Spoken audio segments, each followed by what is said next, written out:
atas Undang-Undang Nomor 5 Tahun 2014 tentang Aparatur Sipil Negara dan 2 Rancangan Undang-Undang tentang Landas Kontinen dilanjutkan dengan pengambilan keputusan.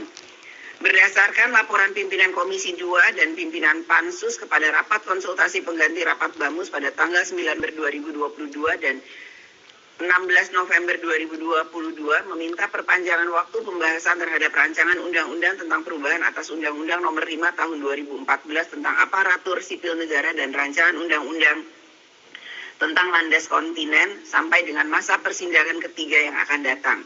Sehubungan dengan itu, dalam rapat paripurna hari ini, apakah kita dapat menyetujui perpanjangan waktu pembahasan terhadap kedua rancangan undang-undang tersebut sampai dengan masa persidangan ketiga yang akan datang? Setuju. Terima kasih.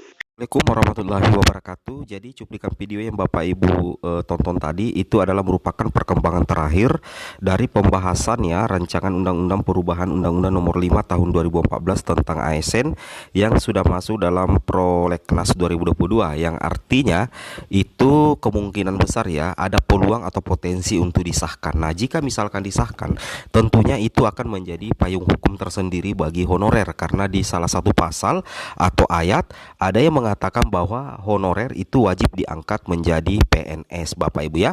Tapi sebelum kita lanjut, bagi rekan-rekan guru yang baru menemukan channel ini, silahkan tekan tombol subscribe ya dan aktifkan lonceng notifikasi agar setiap hari Bapak Ibu bisa mendapatkan update informasi terbaru terkait pangkatan honorer menjadi PNS ataupun P3K. Nah, di sini Bapak Ibu perlu perhatikan bahwasanya honorer wajib diangkat menjadi PNS itu tertuang di rancangan undang-undang perubahan ya Undang-Undang Nomor 5 Tahun 2014 tentang ASN, dan ini sudah masuk di Prolegnas 2022 ya. Kita doakan mudah-mudahan saja bisa segera untuk disahkan, yang secara otomatis atau secara logika atau secara hukum itu bisa memberikan semacam payung hukum ya kepada nasib honorer ke depannya. Seperti itu ya. Oke, kemudian kita langsung saja to the point Bapak Ibu ya ke informasinya. Di sini rancangan undang-undang perubahan Bapak Ibu ya Nomor 5 Tahun 2014 tentang ASN itu sudah masuk di Prolegnas 2022. Yang artinya kalau dikatakan masuk di Prolegnas 2022 berarti ada potensi untuk disahkan oleh DPR. Memang sampai sekarang ini belum disahkan Bapak Ibu ya, karena berdasarkan rapat DPR hari Kamis 17 November 2022 yang dipimpin oleh Ibu Puan Maharani, itu telah disetujui Bapak Ibu ya perpanjangan waktu RUU perubahan Undang-Undang Nomor 5 Tahun 2014 tentang ASN. Jadi di situ ada semacam perpanjang waktu untuk pembahasan. Pembahasan apa? Tentunya pembahasan terkait RUU perubahan Undang-Undang Nomor 5 Tahun 2014 tentang ASN, dan memang belum disahkan sampai sekarang ini karena perkembangan terakhirnya hari Kamis itu memang masih dalam proses perpanjangan waktu Bapak Ibu ya. Jadi kita berdoa saja karena ini pembahasan terkait RUU perubahan Nomor 5 Tahun 2014 itu sudah masuk di Prolegnas 2022. Oke, mantap ya. Kemudian kita lanjut lagi Bapak Ibu guru yang terhormat. Di sini dikatakan ya, ini adalah penampakan ya. Ini adalah penampakan rancangan undang-undang Republik Indonesia nomor titik-titik tahun tentang perubahan atas Undang-Undang Nomor 5 Tahun 2014 tentang aparatur sipil negara. Jadi di sini belum ada nomornya. Di sini juga belum ada tahunnya karena memang masih bersifat rancangan, belum disetujui, belum disahkan juga, dan apalagi ini masih ada proses perpanjangan. Yang kita bisa lakukan adalah kita berdoa saja mudah-mudahan rancangan undang-undang ini itu betul-betul bisa masuk ya, meloloskan ya untuk honorer bisa diangkat menjadi PNS minimal Bapak Ibu ya, seperti itu. Kemudian kita lanjut lagi Bapak Ibu guru yang terhormat. Nah, di sini dikatakan ya bahwa yang membahagiakan di sini bahwasanya di rancangan undang-undang itu meskipun ini belum resmi ya, ini baru rancangan, di ayat 34 di sini dikatakan di antara pasal 131 132 itu disisipkan satu pasal ya. Jadi ada satu pasal yaitu pasal 131A yang berbunyi sebagai berikut. Ini bunyinya Bapak Ibu ya, pasal 131A. Di sini dikatakan tenaga honorer, kemudian pegawai tidak tetap, kemudian pegawai tetap non-ASN, non-PNS, dan tenaga kontrak yang bekerja terus-menerus dan diangkat berdasarkan surat keputusan yang dikeluarkan sampai dengan tanggal 15 Januari 2014, wajib diangkat menjadi PNS secara langsung dengan memperhatikan batasan usia pensiun sebagaimana dimaksud dalam pasal 90. Kalau dari pasal 90 untuk batas pensiun itu 58 tahun Bapak Ibu ya, sedangkan kalau dikatakan bekerja terus-menerus berarti bekerja dan terdata selama 3 tahun terakhir. Dan SK-nya itu tertanggal ya minimal 15 Januari 2014. Ini adalah salah satu pasal 131A yang sangat mengakomodir untuk para honorer, termasuk guru honorer apabila misalkan RUU ini disahkan. Beda lagi kalau misalkan tidak disahkan, karena ini masih bersifat rancangan Bapak Ibu ya. Oke, mantap ya, mantap.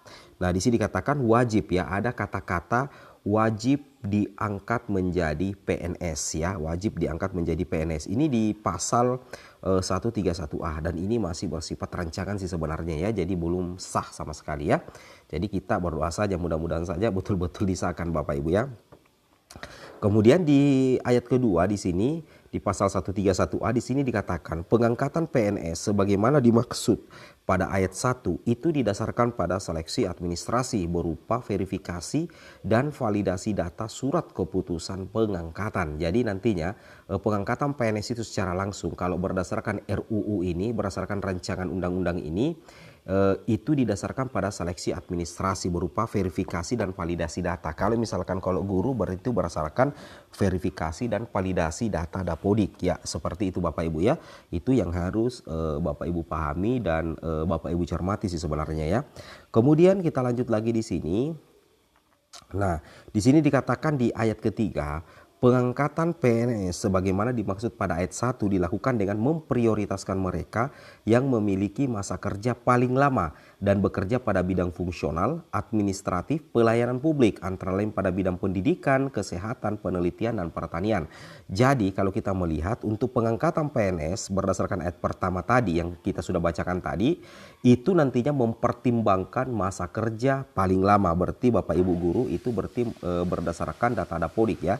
Dan tentunya bekerja pada bidang fungsional, administratif, kemudian pelayanan publik, antara lain pada bidang pendidikan, kesehatan, penelitian, dan pertanian. Jadi RUU ini kalau kita perhatikan itu sangat mengakomodir ya honorer, sepanjang misalkan RUU ini betul-betul disahkan dan diverifikasi oleh DPR. Karena ini sudah masuk di Proklenas Bapak Ibu ya.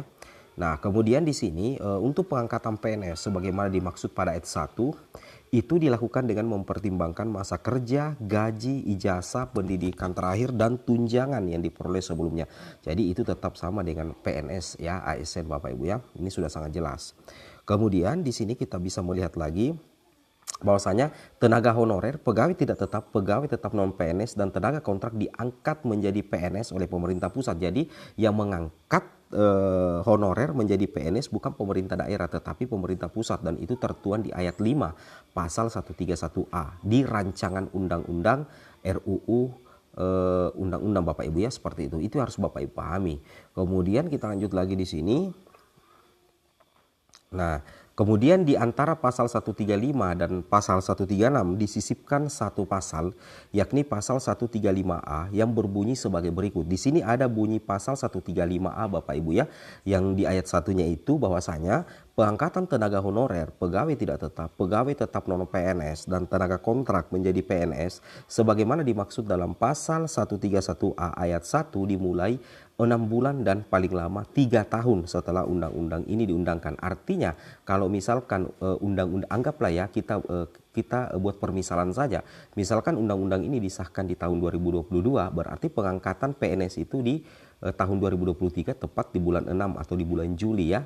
Karena di sini dikatakan dimulai 6 bulan dan paling lama 3 tahun Bapak Ibu ya setelah undang-undang ini diundangkan. Kebetulan undang-undang ini masih dalam tahap rancangan, masih pembahasan, bahkan ada perpanjangan waktu untuk pembahasan, berarti kita masih menunggu-nunggu. Mudah-mudahan saja antara ya dengan tidak apakah jadi disahkan atau tidak ya, seperti itu Bapak Ibu ya. Tapi kita berdoa mudah-mudahan saja betul-betul disahkan. Nah, kemudian di sini dikatakan pada saat undang-undang ini mulai berlaku, pemerintah tidak diperbolehkan melakukan pengadaan tenaga honorer, pegawai tetap non PNS, dan tenaga kontrak. Nah, kalau misalkan nantinya rancangan undang-undang ini sudah diberlakukan, sudah disahkan, berarti nantinya pemerintah itu tidak bisa lagi melakukan pengadaan honorer. Karena nantinya, makanya mungkin ya ini efek dari pendataan ya, makanya pemerintah sampai saat ini sudah melakukan pendataan non PNS Bapak Ibu ya. Nah, jadi Bapak Ibu perlu pahami ya, saya buat disclaimer dulu bahwasanya RUU Perubahan Undang-Undang Nomor 5 Tahun 2014 tentang ASN ini masih dalam tahap rancangan Bapak Ibu ya, jadi belum sama sekali disahkan. Jadi kemungkinannya ada dua, di antara disahkan atau tidak ya, seperti itu. Dan apalagi di hari Kamis kemarin 17 November telah ada perpanjang waktu terkait pembahasan RUU Perubahan Undang-Undang Nomor 5 Tahun 2014 tentang ASN.